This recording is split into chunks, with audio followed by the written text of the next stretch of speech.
Happy Taco Tuesday! Woo! We have great taco recipes. And they're all different. Today we're sharing 7 taco recipes. If you take 1 extra minute for each of these recipes, 14 extra minutes, you can do this. That's less than a quarter of an hour. You can double each of them, so you'll have 14. That means you'll have 14 weeks where every single Tuesday you'll be like, Taco Tuesday!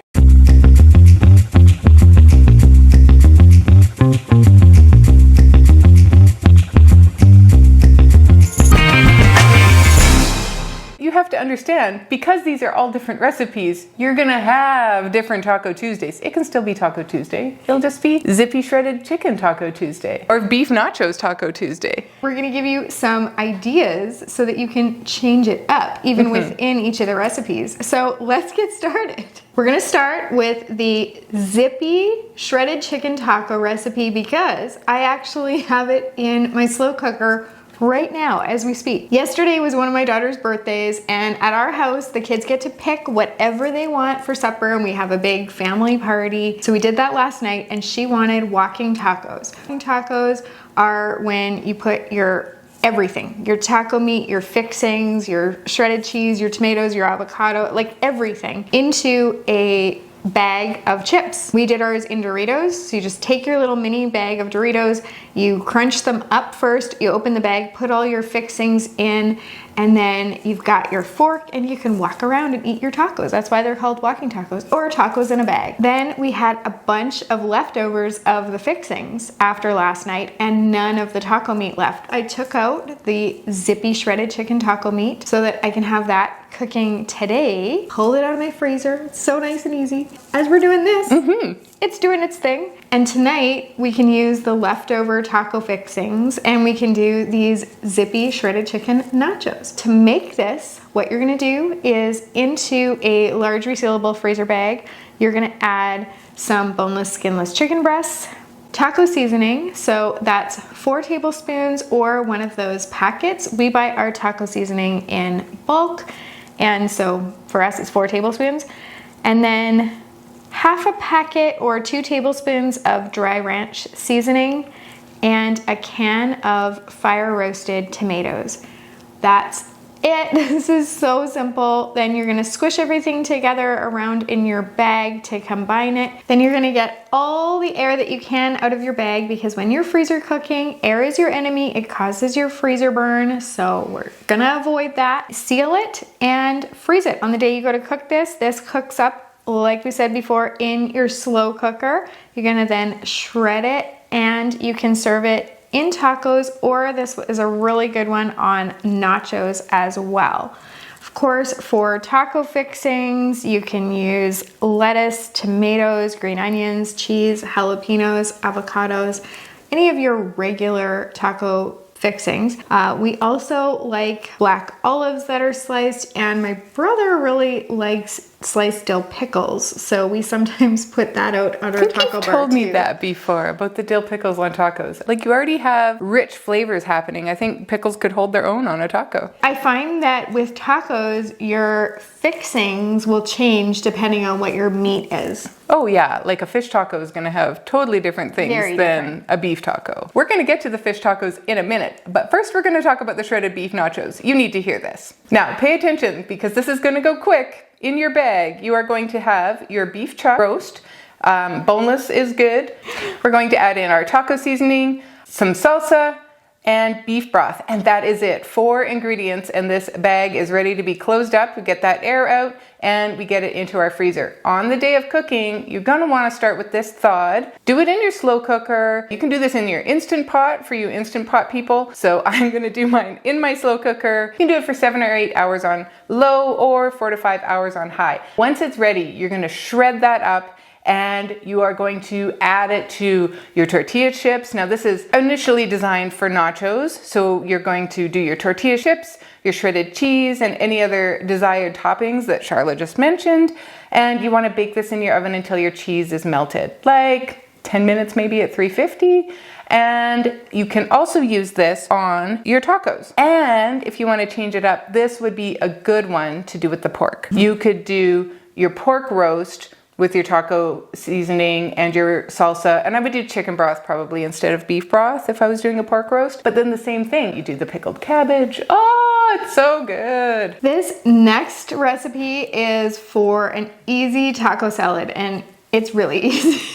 The thing is, you can make a taco salad out of any of the recipes that we're sharing today. The nice thing about it is that we've got some added protein in here because there's some kidney beans. Strange but true, and it works. This is a nice one to just do up as a taco salad option, and alternatively, you can use this as taco meat. So versatile. Into your large freezer bag, you're going to add your ground beef that's been browned, or you can use a veggie beef if you prefer, and then some chili powder, minced garlic. We use our minced garlic from a jar, a can of kidney beans that are rinsed and drained, and some salsa. Mix that all up in your bag. Get out as much air as you can. Seal it, freeze it on the day you go to make this. Cook this in a skillet. You just want to warm it up. You could do this in a crock pot, but I think that would be a bit overkill because really this is gonna cook up in like 10 minutes in your skillet, so you might as well. And then you're gonna serve this over taco salad mixture. So that's your lettuce, your, again, whatever kind of onion you want, green onion, purple onion, white onion. And then your avocado, some tomato. You can do some extra salsa if you like, or some hot sauce, and then sprinkling of cheese. Oh, and you can't forget your crunched up taco chips. Oh yes, I totally forgot about those. That really makes a taco salad. This next one is probably our easiest, although there's so many like 4 ingredient recipes today that it's hard pressed to say what's the easiest. This is our ground chicken taco meat. All you're gonna do is brown your ground chicken, and then once it's cooled, you're gonna add it into your large freezer bag. You're gonna put in a splash of olive oil and some taco seasoning. That's really everything that's going in here. You give it a shake. Again, take your air out, seal it, freeze it. What I love this for is nachos. I am obsessed with putting this on my nachos. I always have had my nachos with no meat until we started making this ground chicken taco meat. And then I discovered that it just somehow like flavors the cheese, and it's just everywhere and everything. But you can also have this, of course, in a taco. One of the things my kids like to do with tacos, they take the crisp taco shell, they fill it with everything, you know, their ground chicken taco meat, and then the cheese, and then your lettuce, your tomatoes, your avocado, all the things that we've been talking about. But then they take their hard shell taco and they wrap it in a flour tortilla. So they contain everything. Right. You know, when you bite into a hard shell taco, like things go everywhere and you make a mess. You lose some of that goodness. But everything's contained because it's wrapped, but they still get the crunch. There's an old SNL skit about that. Look up Taco Town on Saturday Night Live. It's very funny. This next one is an oldie but a goodie. Everybody makes taco meat now and again. Now, Charlotte makes hers with a twist because she doesn't eat beef. She makes hers with Eve ground round, which is the taco style of, what do we call it, Mexi beef? It's veggie beef. So veggie beef. It's the Mexican version, or the Mexican flavored veggie beef. But I find that it only tastes good if you cook it up first. It's pre-cooked, so you don't need to, but I like the texture better if I cook it. There you go. So you're going to brown your Mexican veggie beef or your real beef. You're gonna brown it and let it cool. Then you're going to add that into your freezer bag. You're also going to add in some chopped onion, taco seasoning, some tomato sauce, a little bit of chili sauce, and some shredded cheese right into the bag. You're gonna mix that all around, get your excess air out, and guess what? We haven't used a bowl yet. No. We're mixing this without bowls, people. No right in the bag, dishes. no dishes. Get your excess air out, seal it. This is a nice one because it's so thin. It looks like it's not a lot, but you're only using a little bit per taco, right? So it goes a long way. In fact, when my kids were little, we would make this one. I would always have it because we would put them into 2 smaller quart-sized bags because we had little kids and we weren't finishing it all, and I had all this leftover taco meat. And so now we are at a place where I can make a whole one again. But there was a little while where we had to like pare it back a little bit. It is a nice one because it does defrost quickly because it is thin. So on the day of cooking, you are going to just pop this right into a skillet after you've thawed it. Let it warm up, let that cheese get melty, let your onions soften, and everything is just going to be warm through, and serve it. You can do it in your crock pot. You can let it sit in your crock pot for an hour or two. Actually, you could probably even keep it on keep warm and it would be enough. You really just need to melt your cheese and get your onions soft. And then the same fixings that we've been talking about. These Salsa Verde fish tacos are, again, easy but so flavorful and a super nice change. Right. Now, with fish tacos, you're gonna want your toppings to be a little bit different. You might wanna do some shredded purple cabbage, maybe some sriracha aioli, some lime wedges, you know, just a little bit of a brighter, fresher thing. I usually do a mango salsa or a pineapple salsa when we do fish tacos, and then some guacamole. Now, for some reason, when I make any tacos that are meat-based, like chicken or beef-based, I do homemade guacamole. But with fish tacos, I always buy the guacamole. I don't know why. That's weird. It is weird. That's weird. Actually, I'm surprised you buy guacamole at all because you're actually kind of particular about your guacamole. I am. When we do a tostada, and usually I'll only do tostadas with a shredded pork or a shredded chicken, then I also will sometimes buy the guacamole and do like a store-bought salsa, but usually all homemade all the time. Funny. Weird. That's especially funny because I know you go through jugs of salsa like most people go through milk. We buy our salsa in giant bulk containers. It has a handle. This is what my kids snack on. Chips and salsa. That's what my husband snacks on. But you don't actually eat that salsa? No. You are the funniest person I know. But I eat it in things. Yeah, I mean, you're eating the freezer meal that it's in. Totally. If I make like a homemade pico de gallo, I'll have that. And Well, like of the course. mango salsa or whatever that goes on the taco. But Yeah. no, I never dip in salsa unless it's homemade. I bought you salsa from the farmer's market. Oh, I ate that. Oh, okay. Because it's more homemade. It was good too. It was. So, The more you fish know. Tacos.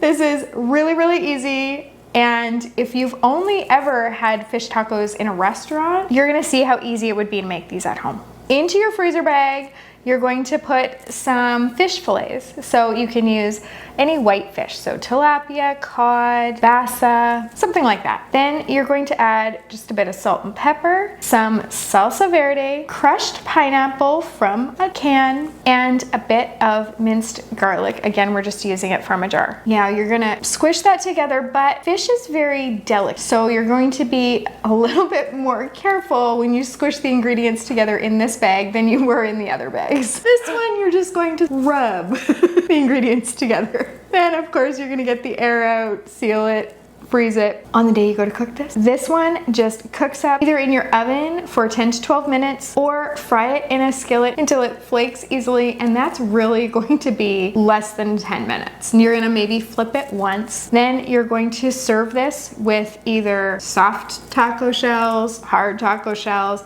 This one would be a good one with that taco shell that is a corn flour and flour blend because they still roll nicely. I find with corn tortillas, sometimes they don't roll and they break, but this corn flour blend ones do really well. For this one, your toppings are gonna be a bit different. You maybe wanna use some coleslaw or cabbage, sliced serrano or jalapeno peppers, definitely some fresh cilantro if you're someone who likes cilantro. Some cojita cheese or feta crumbled, fresh lime, your chipotle mayo or sriracha mayo, some shredded carrot, and your pineapple or mango salsa. You could also throw in some purple onions, some green onions, some of the regular, like some pico de gallo, some tomatoes, some of the regular things. Coleslaw or cabbage versus lettuce. Actually, we make all our tacos with cabbage. Oh. Years ago. We were at a family reunion. It was the third day. We're slowly packing up. We're not in a hurry because we don't have far to go. His cousin's wife, her name's Tammy. She's awesome. She comes out and starts laying out food for everybody. She made tacos for everybody. And she shredded all the cabbage. She made and it was homemade salsa that she had canned and brought with her. Wow. Everything. She's like, come and eat, you guys. And we're like, what? My husband and I took a bite and we're like, we are never having lettuce on tacos again. Okay. So yeah, you just thinly slice it and put it on and the crunch is amazing. This next recipe is Salsa Verde Chicken Tacos. Let me tell you, the only thing that these two recipes have in common is that there's Salsa Verde in it. The rest is completely different besides the fact that they're chicken and fish. So this, we are going to have our chicken breasts into the bag. We're going to add in some diced onion, the Salsa Verde, and a little bit of ground cumin. And that is it. This one you can mix around a little bit more forcefully because we're skipping the bowl. We're mixing it right in the bag. Remove your excess air, seal it up and freeze it. You can do it in your Instant Pot or in your slow cooker. You want to shred your chicken. So we're going to have that in our tacos. You could do it on nachos, on tostadas, whatever, with any of the fixings we have mentioned here today. The only one that is on this list that I don't think we've mentioned yet is black beans. And sour cream. Every taco has sour cream at our house. Could also do a corn salsa with a lot of these. Tostitos. You had this organic blue corn chip. It was so perfect. It had the right crunch, but also just the right amount of salt. And the blue corn just somehow made it was my favorite, and it's the only thing I made my nachos out of. And I'm surprised that my purchases alone weren't able to keep you in business for that chip. I do remember how sad you were when you couldn't find them anymore. There's this one brand that does a blue corn chip, but they're not good at all. They taste a bit like cardboard. So, Tostitos, if you see this. Calling Tostitos. Are they available in the States? I don't know. Americans, let us know. We're in Canada, and sometimes we can't get all the cool things that you have. Now, you don't have ketchup chips, which is very sad for you, and I'm sorry to hear it. But we can't get the blue corn chips. Can you get them? And they don't have Kinder Surprise. We're not talking about tacos anymore, sorry. I hope that you've enjoyed our fiesta taco boat party. Oh, you're such a nerd. Olé. That's awesome. It was a good party, and thanks for joining us today. Happy cooking and happy Taco Tuesday.